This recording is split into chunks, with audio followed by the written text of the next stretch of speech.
Bienvenue dans la boîte magique. Installez-vous confortablement, la lumière est tamisée, et laissez ma voix vous envelopper.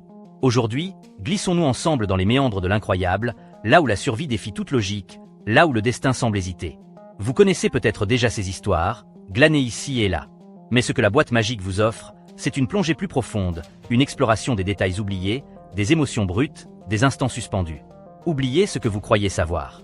Préparez-vous à entendre des récits qui dépassent l'entendement, racontés comme seule la boîte magique sait le faire.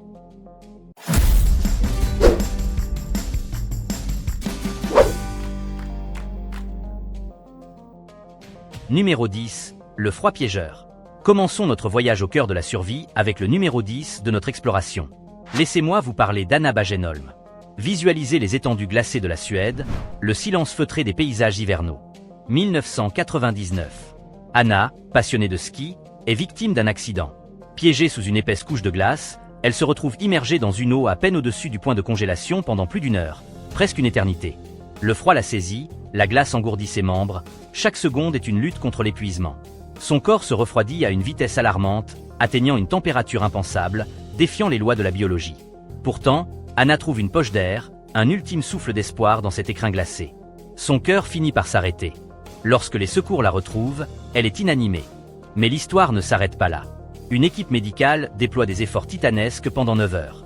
Ce qui est fascinant, c'est que ce refroidissement extrême, paradoxalement, a joué en sa faveur, ralentissant ses fonctions vitales au point de la préserver. Après des jours de coma, Anna se réveille. Une résurrection presque littérale. Ce récit nous rappelle la fragilité de la vie, mais aussi sa ténacité insoupçonnée. La médecine a parlé de miracle. À la boîte magique, nous y voyons la force indomptable de l'esprit humain. Numéro 9, la chute inimaginable. 9e récit de notre odyssée de la survie, l'histoire stupéfiante de Vesna Vulovic. Songez au ciel d'Europe de l'Est en 1972.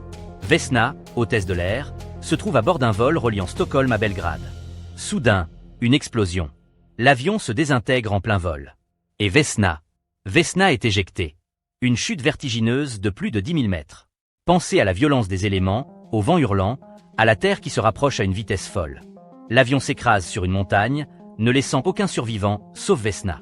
Retrouvée au milieu des débris, elle a subi des blessures graves, des fractures, une paralysie temporaire. Un coma de près d'1 mois. Pourtant, contre toute attente, Vesna se rétablit presque entièrement. Comment cela est-il possible? La science a avancé des hypothèses. L'épaisseur d'un chariot de service qui aurait amorti sa chute, la configuration de sa position au moment de l'impact. Mais au-delà des explications rationnelles, il y a cette part d'inexplicable, cette chance inouïe qui fait basculer le destin. Son histoire, inscrite au Guinness des records, défie l'entendement.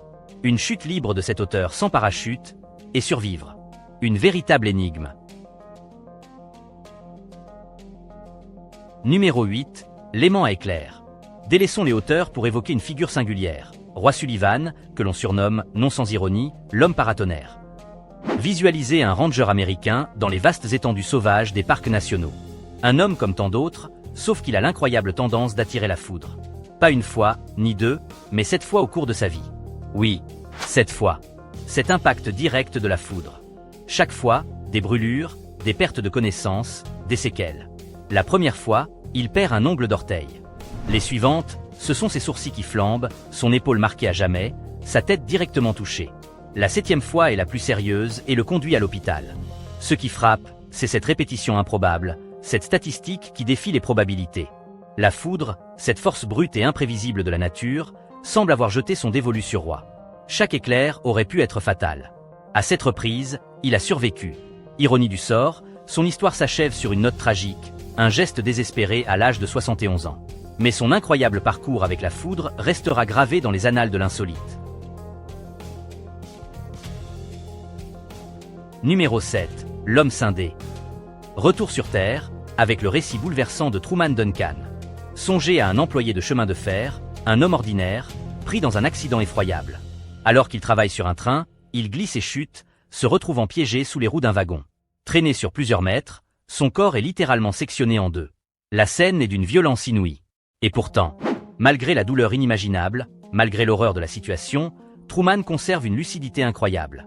Il saisit son téléphone et appelle les secours. Un appel à l'aide désespérée, un acte de survie instinctif. Lorsqu'on lui pose une perfusion, il perd connaissance. Il se réveillera des semaines plus tard, amputé des 2 jambes, un rein en moins. Les médecins étaient pessimistes, lui donnant une chance infime de survie.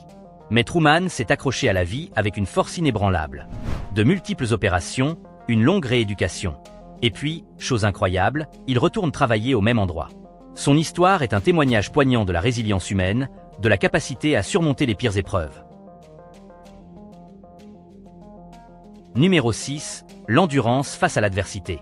Poursuivons cette exploration de l'extraordinaire avec l'histoire de Louis Zamperini, dont la vie a inspiré le film Invincible. Visualisez un athlète olympique, un jeune homme plein d'avenir, dont le destin bascule avec la Seconde Guerre mondiale. Pilote de bombardier, son avion s'abîme en plein océan Pacifique. Débute alors une épreuve de survie inimaginable. Dérive sur un radeau de fortune pendant 47 jours. Le soleil brûlant, la soif tenace, les attaques de requins incessantes, les bombardements d'avions ennemis auxquels il doit échapper en se jetant à l'eau. Après des semaines d'enfer, lui et un de ses compagnons atteignent une île malheureusement occupée par les Japonais. Capturé, il subit les traitements brutaux des camps de prisonniers de guerre. Torture, humiliation, privation.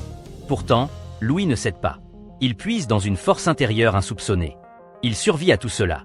La guerre prend fin, il est libéré. Son histoire est un hymne au courage, à la détermination, à la capacité de l'esprit humain à endurer les souffrances les plus extrêmes.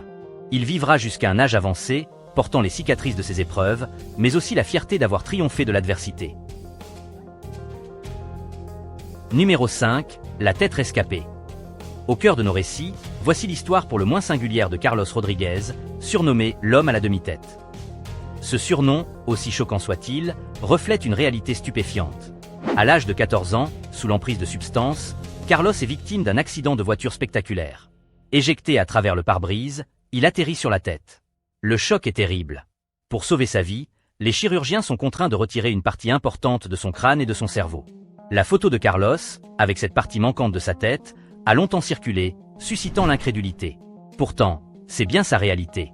Et le plus incroyable, c'est qu'il a non seulement survécu, mais qu'il mène une vie étonnamment normale. Bien sûr, il a des séquelles, des difficultés. Mais il est là. Son histoire est un rappel brutal des conséquences de l'imprudence, mais aussi un témoignage de la plasticité du cerveau et de la capacité du corps à s'adapter face à des traumatismes inimaginables. Numéro 4. Le courage de l'amputation. Prenons de l'altitude narrative avec le récit d'Aaron Ralston, dont l'expérience a donné naissance au film 127 heures. Visualisez les paysages arides et grandioses du sud-est de l'Utah. Aaron, passionné de randonnée en solitaire, se retrouve piégé dans un canyon isolé. Un rocher massif lui coince le bras droit, l'immobilisant complètement. Pendant 5 jours, 127 heures d'une agonie lente et inexorable, Aaron tente désespérément de se libérer. L'eau et la nourriture viennent à manquer. La déshydratation le gagne. Confronté à un choix impossible, il prend une décision radicale, l'amputation de son propre bras. Avec un couteau émoussé, il sectionne son membre, un acte de survie ultime, filmé par sa propre caméra, des images d'une crudité poignante que l'on peut trouver. Une fois libre, il doit encore parcourir une longue distance pour trouver des secours, perdant une quantité importante de sang. Son histoire est un récit de courage face à l'adversité, de la force de l'instinct de survie, et de la capacité de l'être humain à repousser ses limites lorsqu'il est confronté à l'impensable. Numéro 3. Seul dans la jungle. À l'approche du sommet de notre exploration, voici le récit poignant de Juliane Koepke, que l'on surnomme à juste titre l'unique survivante. Songez à un vol au-dessus de la forêt amazonienne péruvienne en 1971. Juliane, alors âgée de 17 ans, voyage avec sa mère. L'avion est pris dans un violent orage. La foudre frappe l'appareil, qui se désintègre en plein ciel. Juliane est projetée hors de l'avion, attachée à son siège. Une chute de plus de 3000 mètres au-dessus de la jungle impénétrable. Elle est la seule survivante des 92 personnes à bord. Après avoir repris conscience, elle se retrouve seule au milieu d'une nature hostile, blessée, mais vivante. Elle se souvient des conseils de ses parents, des scientifiques, et utilise ses connaissances pour survivre. Elle est confrontée aux dangers de la jungle, aux insectes, aux animaux sauvages. Elle marche pendant des jours, suivant le cours d'une rivière, jusqu'à trouver de l'aide. Ce qui rend son histoire encore plus tragique, c'est la découverte ultérieure que sa mère avait également survécu au crash, mais avait succombé à ses blessures dans la jungle.